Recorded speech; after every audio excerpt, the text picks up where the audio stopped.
Cop pours drink on black girl's head at diner, unaware her mother is a DEA agent. The neon sign outside Mama's home plate diner flickered like it was on its last breath, casting a pinkish glow over the cracked parking lot in the quiet corner of Oak Ridge, Georgia. It was one of those places where the coffee tasted like regret and the jukebox still played songs nobody under 50 requested. Inside, the air smelled of baking grease, burnt toast, and the faint tang of old arguments.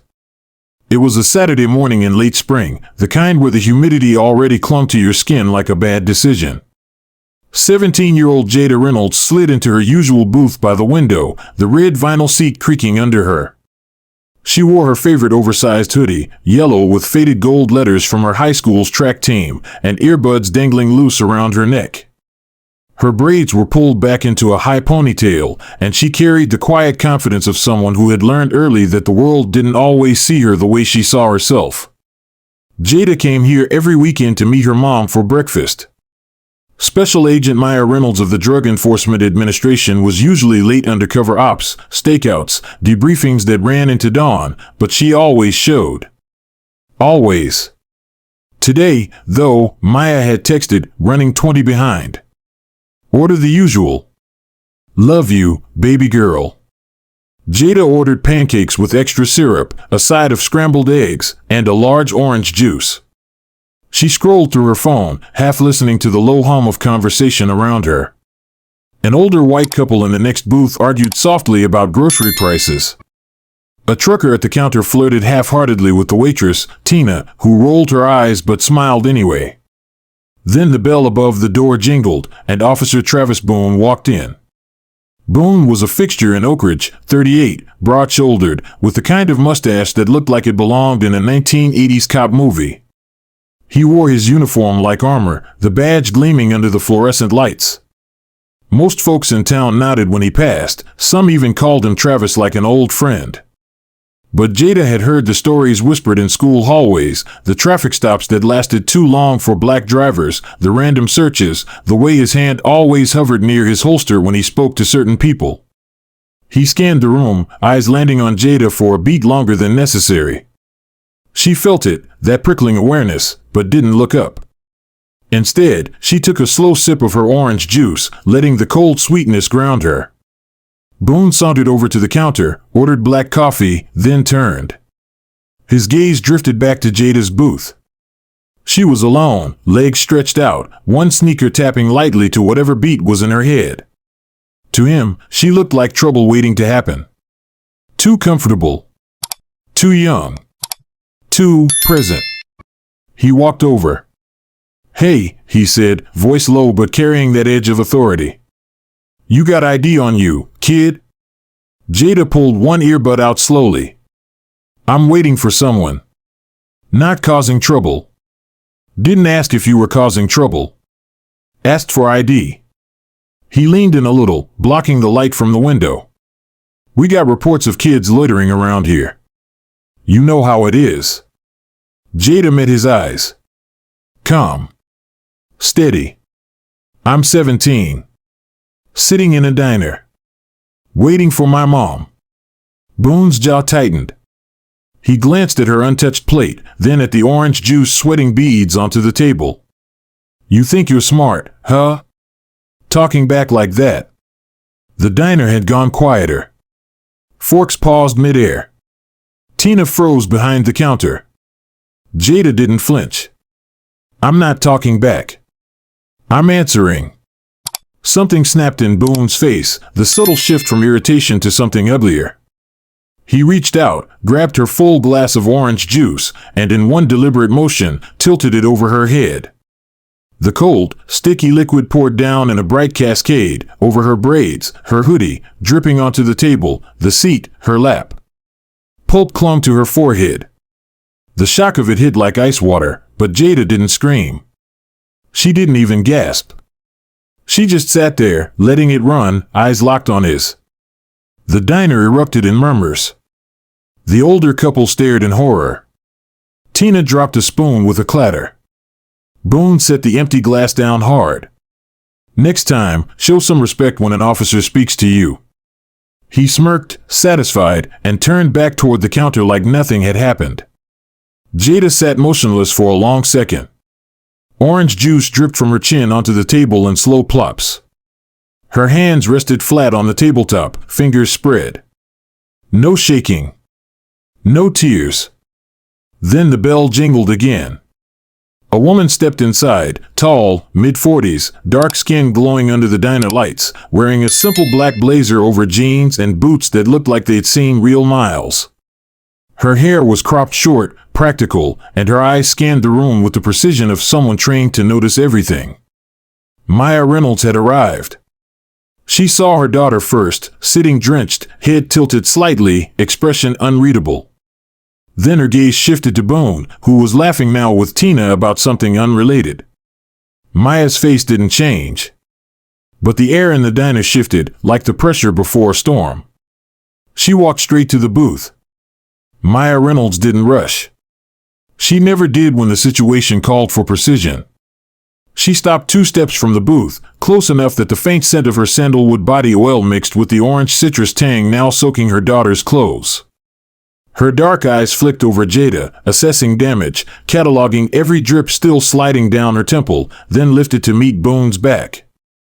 He was still at the counter, chuckling at something Tina had said, oblivious. Maya's voice cut through the low buzz of the diner like a blade through silk. Officer. One word. Calm. Professional.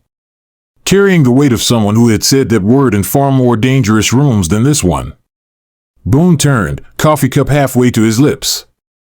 His smirk faltered when he registered the woman standing there, poised, arms relaxed at her sides, blazer open just enough to reveal the faint outline of a shoulder holster beneath. Most civilians wouldn't notice. Maya made sure most civilians never had to. He sized her up in 2 seconds and decided she was nobody important. Big mistake. Yeah, he said, lowering the cup.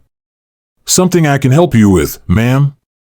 Maya tilted her head slightly toward Jada without breaking eye contact with him. That's my daughter you just dumped a full glass of juice on. A ripple of recognition passed through the diner. The older couple exchanged glances. Tina's mouth formed a small, silent O. Boone glanced back at Jada, then at Maya again. He chuckled once, short, disbelieving. Didn't realize she had family coming. Look, she was being uncooperative. I asked for ID, she mouthed off. I heard what happened, Maya said, voice still level. I also heard you call her kid and smart. I watched you pick up the glass and pour it. Slowly. Deliberately. While she sat still. Boone's neck flushed red. Ma'am, I don't know who you think you are, but I don't answer to Special Agent Maya Reynolds. DEA. Atlanta Field Division. She reached into her blazer's inner pocket with 2 fingers, slow and smooth, and produced her credentials. Gold badge. Photo. Boone's mouth opened. Nothing came out. Option 2, Maya said, voice dropping softer, almost kind, you refuse. And then I place you under arrest myself, right here, right now, for deprivation of rights under color of law, 18 U.S.C. Section 242. I've already got 3 witnesses recording on their phones. She nodded subtly toward the older couple and a young man near the door who had indeed been filming since the juice hit Jada's head. You'll spend the weekend in county before the U.S. Attorney's office picks it up. Your call. Boone looked around. Every eye in the diner was on him. No one spoke. The jukebox had stopped playing 3 minutes earlier. No one remembered turning it off. He swallowed hard. I'll apologize. Maya nodded once. Good choice. The bathroom door opened. Jada stepped out, hoodie now tied around her waist, white tank top damp but no longer dripping. She'd rinsed the worst of the stickiness from her braids and face. Her expression was calm, too calm. She walked back to the booth and stood beside her mother. Boone cleared his throat. Looked at Jada. Really looked at her this time. I was out of line. I shouldn't have done that. I'm sorry. Jada studied him for a long beat. "No," she said quietly. "You're sorry you got caught." Boone flinched. Maya placed a hand lightly on Jada's back. "Let's go, baby. We'll get breakfast somewhere else." She turned to leave, guiding Jada toward the door. Boone called after them, voice cracking just a little. "Agent Reynolds, ma'am, I really am sorry. I didn't mean." Maya paused at the door, one hand on the handle. Without turning around, she said, "You'll mean it a lot more when the body cam footage hits the local news tonight. Have a good day, officer." The bell jingled as they stepped outside into the bright Georgia morning. Inside the diner, nobody moved for almost 30 seconds. Then Tina whispered to the cook, "I think I just watched that man's career die over a glass of orange juice." The Georgia sun was already climbing, turning the asphalt into a shimmering black mirror by the time Maya and Jada reached the car. Maya's unmarked black Tahoe sat 2 rows back from the diner entrance, tinted windows, government plates, a small magnetic DEA shield still clipped to the visor inside. Jada slid into the passenger seat without a word. Maya started the engine but didn't pull out yet. She let the AC blast cold air across both of them, giving the moment room to breathe. After 30 seconds of silence, Jada finally spoke. "I didn't need you to do all that."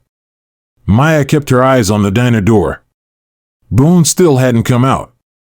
"I know you didn't," she said. "But I needed to." Jada wiped a lingering bead of dried orange pulp from her eyebrow with the back of her hand. "He's gonna hate me forever now." "Maybe. Probably. Doesn't matter." Maya turned to look at her daughter for the first time since they'd left the booth. "What matters is he'll think twice before he does it to the next girl who doesn't have a badge-carrying mama walking through the door. And the next one after that." Jada gave a small, tired laugh. "You sound like one of those motivational posters in the guidance office. Those posters are corny. I'm just stating facts." They sat another minute.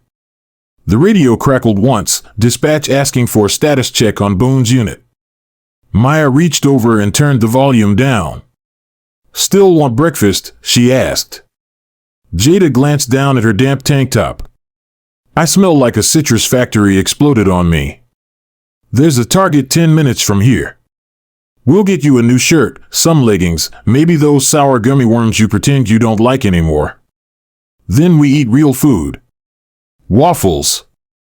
Bacon. The works." Jada finally cracked a real smile, small, but real. "You're trying to bribe me with gummies. Is it working?" "Little bit." Maya put the Tahoe in reverse. As they pulled out of the lot, Jada looked back through the rear window. Boone had finally stepped outside. He stood on the sidewalk, phone pressed to his ear, free hand rubbing the back of his neck like it hurt. He didn't look toward their car. He didn't have to. The weight of the morning was already pressing down on him. By the time they reached the highway, Jada's phone started buzzing nonstop. First text, from her best friend Kira, "Yo, why is there a video of you getting orange juice poured on your head trending in the Oak Ridge group chat?" Then another from her cousin Malik in Atlanta, "Bruh, your mom just went full federal on that cop?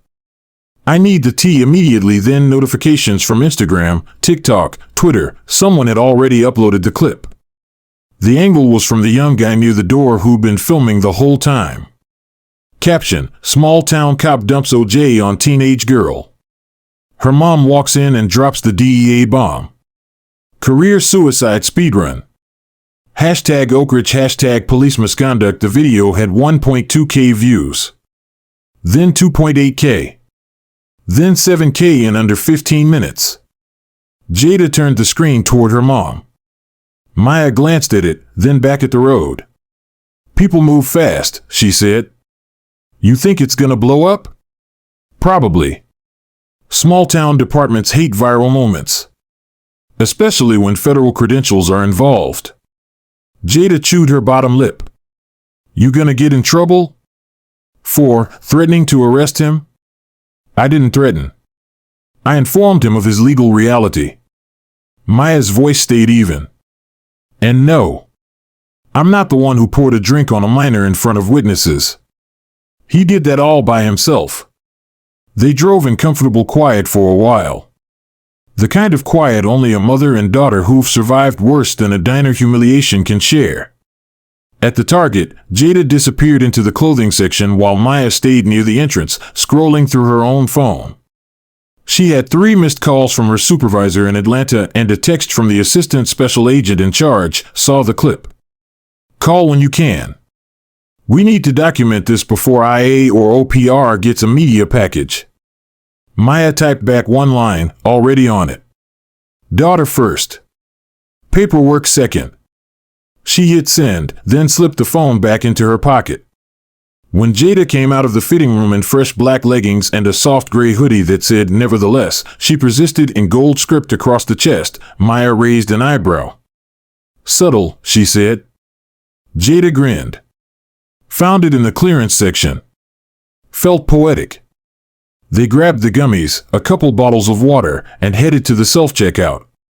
As the receipt printed, Jada asked the question that had been sitting between them since the diner. Mom, do you think he'll actually call his boss? Or just try to make it go away?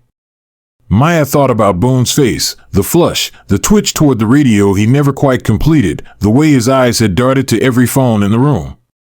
He'll call, she said. Because right now he's more afraid of what happens if he doesn't report it first than what happens if he does. Self-preservation is a powerful motivator. Jada nodded slowly. They walked out into the parking lot.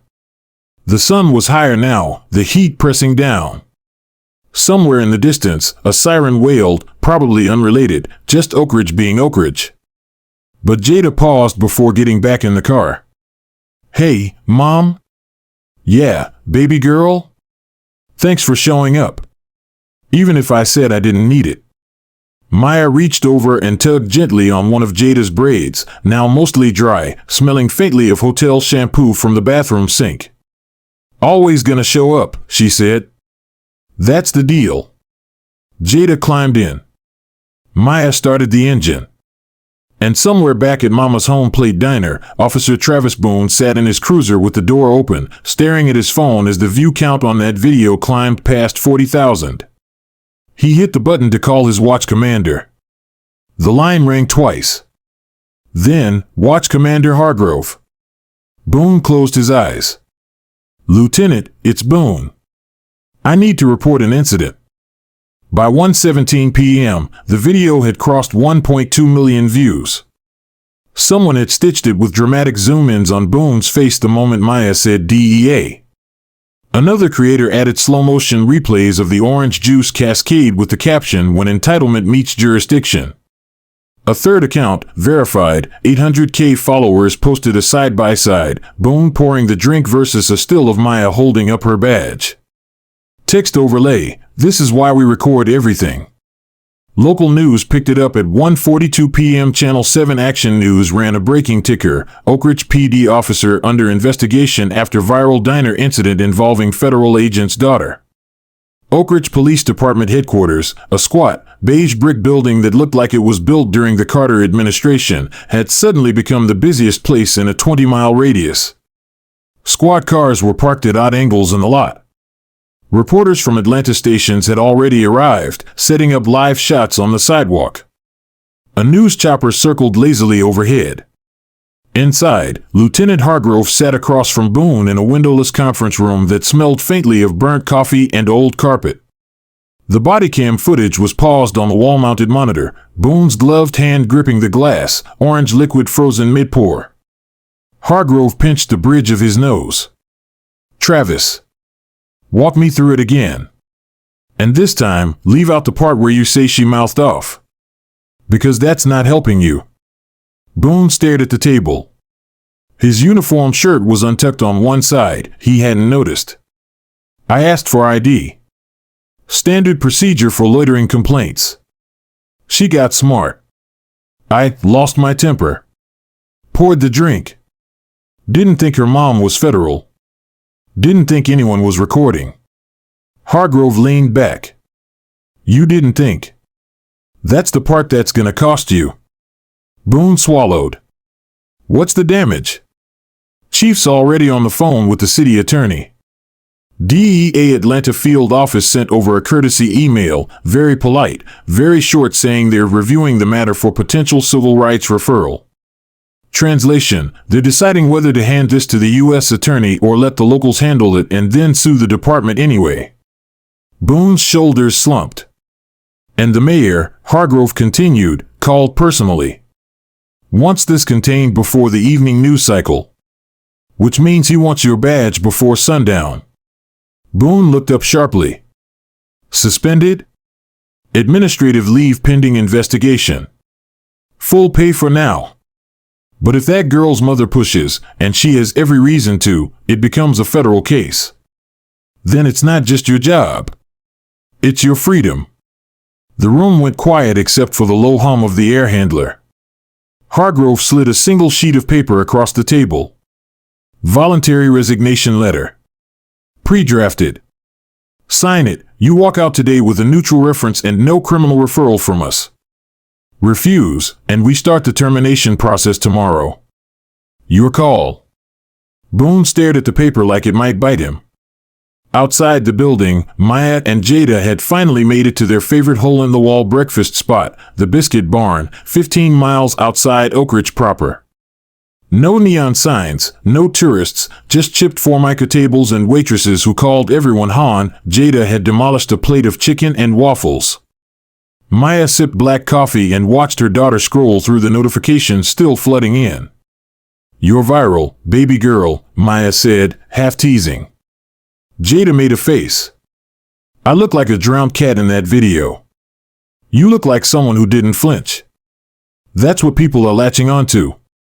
Jada set her phone face down. Kira says there's a GoFundMe for me now. Justice for Jada, legal fund. People donated $4,000 in 2 hours. Maya raised an eyebrow. You didn't start it? No. Some random account did. They're saying it's for therapy or college or whatever. Maya nodded slowly. We'll figure out what to do with it later. Right now it's just internet money. Doesn't mean anything until it's real. Jada poked at the last piece of waffle with her fork. Mom, what happens next? Like, really?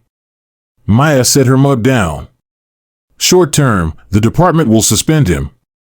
Maybe fire him quietly if they're smart. Long term, if I file a formal complaint, and I haven't decided yet, the DOJ Civil Rights Division opens an inquiry. Could be months. Could be years. Could end with nothing more than a strongly worded letter. Or it could end with him indicted. Jada looked up. Would you do that? Indict him?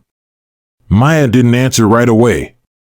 She studied her daughter's face, the same steady brown eyes she saw in the mirror every morning. I've spent my career putting people away who think the rules don't apply to them. Dealers.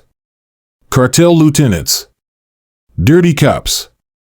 Difference is, most of them knew the game they were playing. Boone? He thought he was still playing small-town sheriff in 1995. He's about to learn the rules changed. Jada nodded slowly. But I'm not deciding today, Maya added. Today is for chicken and waffles and you not smelling like Tropicana anymore. Jada gave a small laugh. Their waitress, Miss Loretta, 70-something, silver braids, voice like warm molasses, refilled Maya's coffee without asking. Y'all been all over my phone today, she said, nodding toward the TV mounted above the counter. The local news was replaying the clip on a loop. That officer ever come in here, I'm pouring grits on his head. Maya smiled for the first time since the diner. Appreciate the solidarity, Miss Loretta. As Loretta walked away, Jada leaned in. You think he's regretting it yet? Maya glanced at her phone. A new text from her ASAC, Boone just resigned. Effective immediately. Department's releasing a statement in 30. Your call on next steps. Maya typed back, noted. I'll advise after I speak with Jada. She hit send, then looked at her daughter. Yeah, Maya said quietly. I think he's regretting it right about now. Outside, a breeze moved through the pines. Somewhere down the road, a patrol car passed, no lights, no siren, just another car on a Georgia back road. But inside the biscuit barn, two women finished their meal in peace. For the first time all day, the air didn't feel heavy. By 6:45 p.m., the sun had dipped low enough to paint the sky in bruised purples and golds, but the online storm showed no sign of letting up.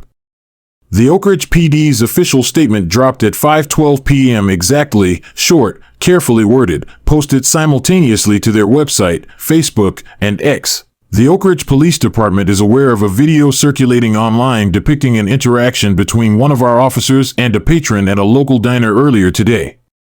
The incident is under immediate internal review. The involved officer has been placed on administrative leave pending the outcome of that investigation. The department takes all allegations of misconduct seriously and is fully cooperating with any external inquiries. We ask for patience and respect for the investigative process. No apology. No name. No mention of DEA, federal credentials, or a teenage girl covered in orange juice. Within 17 minutes, the comments section became a battlefield. Typical cover-up. Where's the apology to the child? Resignations or we keep sharing. Hashtag Justice for Jada bet they delete this post in an hour. Someone had already screenshotted the statement and turned it into a meme template, the text bubble coming out of a cartoon cop car saying we take all allegations seriously while orange juice poured from the sky. Maya and Jada were back home by then, a modest 2-story brick house on the quieter side of Oak Ridge, the kind with a front porch swing and solar lights strung along the railing. Jada had showered twice, changed into soft sweats, and was now curled on the living room couch with a bowl of popcorn and her laptop open to a dozen browser tabs. Maya sat in the armchair across from her, feet up on the ottoman, phone on silent but screen still lighting up every few seconds. You're trending under hashtag Justice for Jada, Jada said, scrolling. Someone made a petition for the DOJ to investigate the whole department. It's at 23,000 signatures. Maya gave a low whistle. Internet moves faster than a cartel money drop. Jada glanced up. You gonna sign it? I don't sign petitions about my own cases. Looks biased.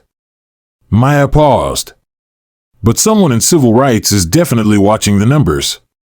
Jada closed the laptop halfway. What if I don't want to press anything? Like, officially?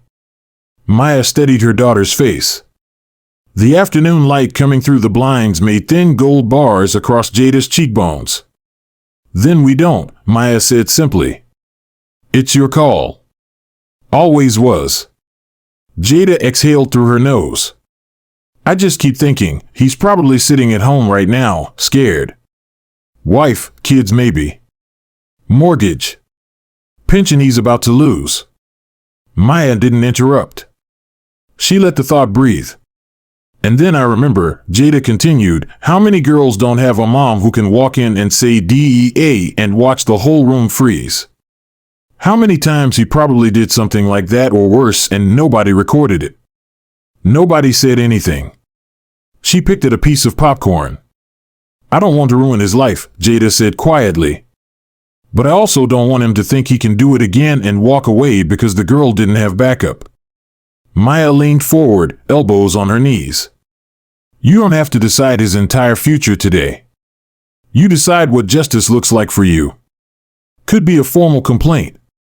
Could be nothing beyond what already happened, him resigning in disgrace, the video living forever, every future employer Googling his name and seeing that clip. Sometimes the punishment isn't prison. Sometimes it's just consequences that never stop echoing. Jada nodded slowly.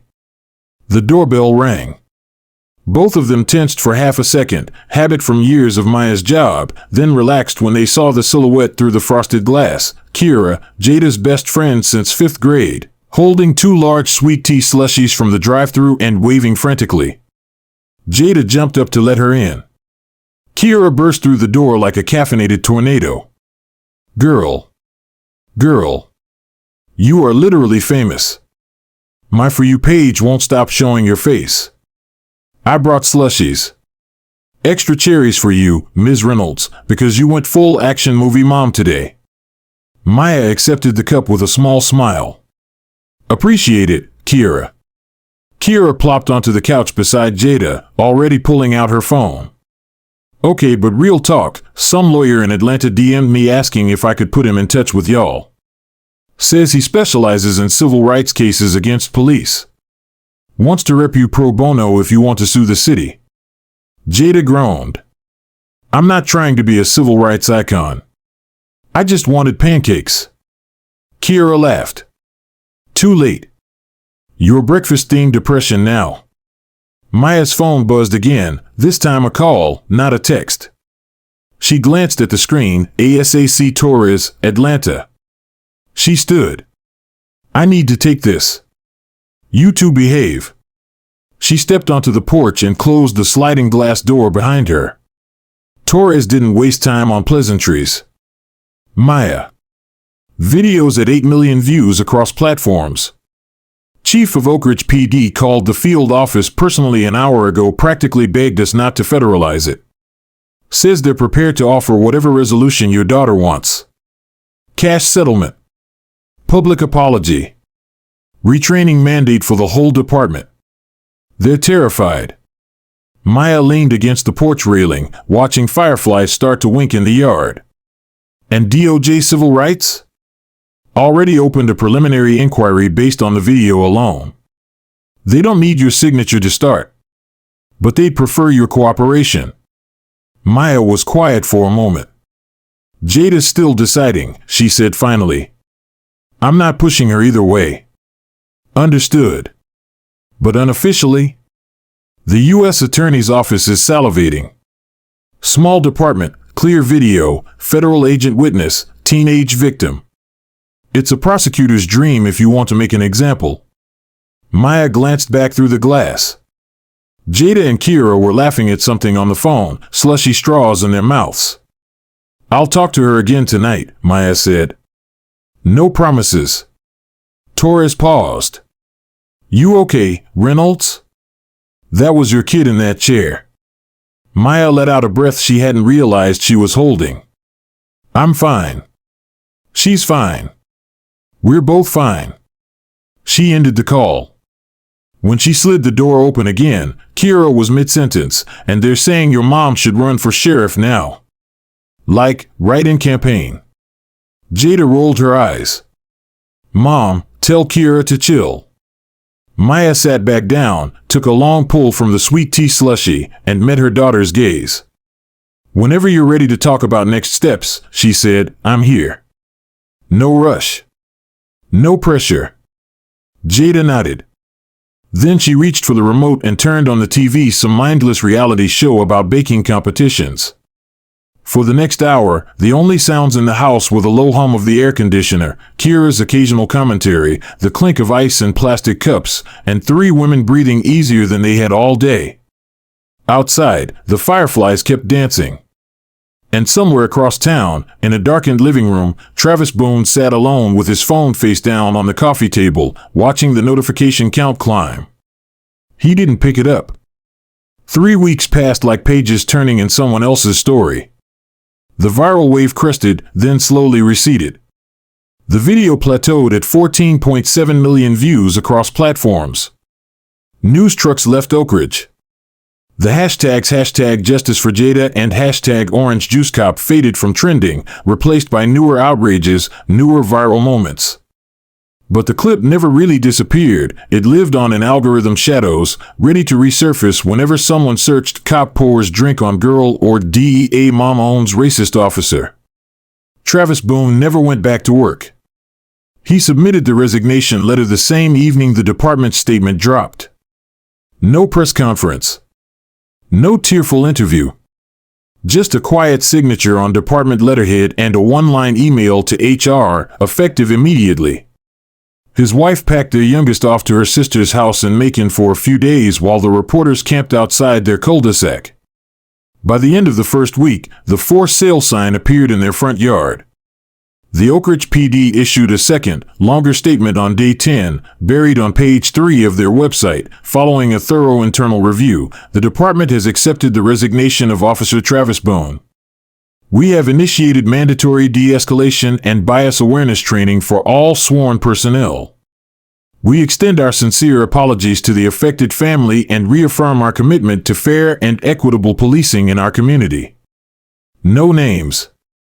No specifics. Just enough words to satisfy the city attorney that liability had been minimized. Maya never filed a formal federal complaint. She and Jada talked about it over late-night ice cream on the porch swing, multiple nights, multiple flavors. Jada asked the same questions in different ways. What if he does it again somewhere else? What if people think we let him off easy?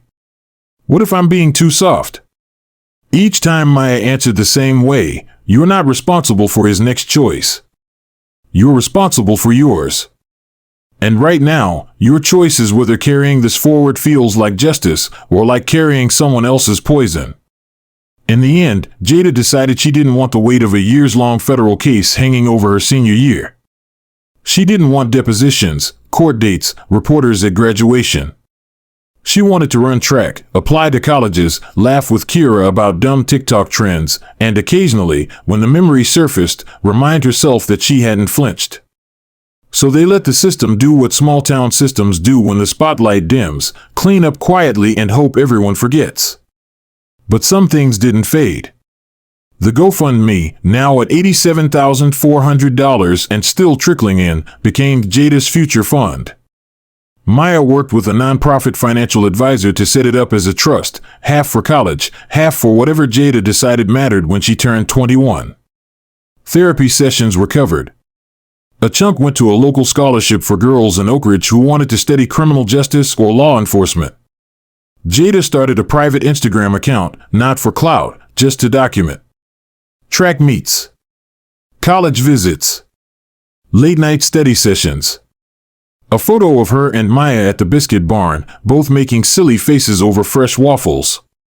Caption, still eating better than that diner ever deserved. One afternoon in early June, Maya got a call from Lieutenant Hargrove. She took it on speaker while folding laundry. Agent Reynolds, he began, voice careful. I wanted to let you know. Boone's gone. Moved to Alabama last week. Took a security job at a warehouse. No badge. No gun. Just a paycheck. Maya folded a towel, precise corners. Why tell me? Because the chief asked me to. Said you deserved to know it ended. Maya paused. Tell your chief something for me, she said. Tell him the next time one of his officers thinks about treating a kid like that, they should remember, cameras are everywhere. And sometimes the person watching isn't just a bystander. Silence on the line. I'll pass it along, Hargrove said quietly. She hung up. That night Jada came home from practice smelling like grass and sweat, metal from regionals around her neck. She dropped her bag by the door and flopped onto the couch beside her mom. Guess who got accepted to Howard today? Maya's face lit up, real, unguarded joy. My baby's going to the Mecca? Jada grinned. Full ride. Track and academic. Maya pulled her into a hug so tight Jada squeaked. They stayed like that a long time, mother and daughter, survivor and protector, two women who'd stared down a moment of cruelty and walked through the other side whole. Later, after the celebration pizza and too many congratulations texts, Jada stood on the porch alone, looking at the fireflies again. She thought about Boone, not with hate, not exactly. More like the way you think about a storm that passed, loud while it lasted, but gone now, leaving only wet grass and cleaner air. She whispered to the night, soft enough that only the crickets heard, "You don't get to define me."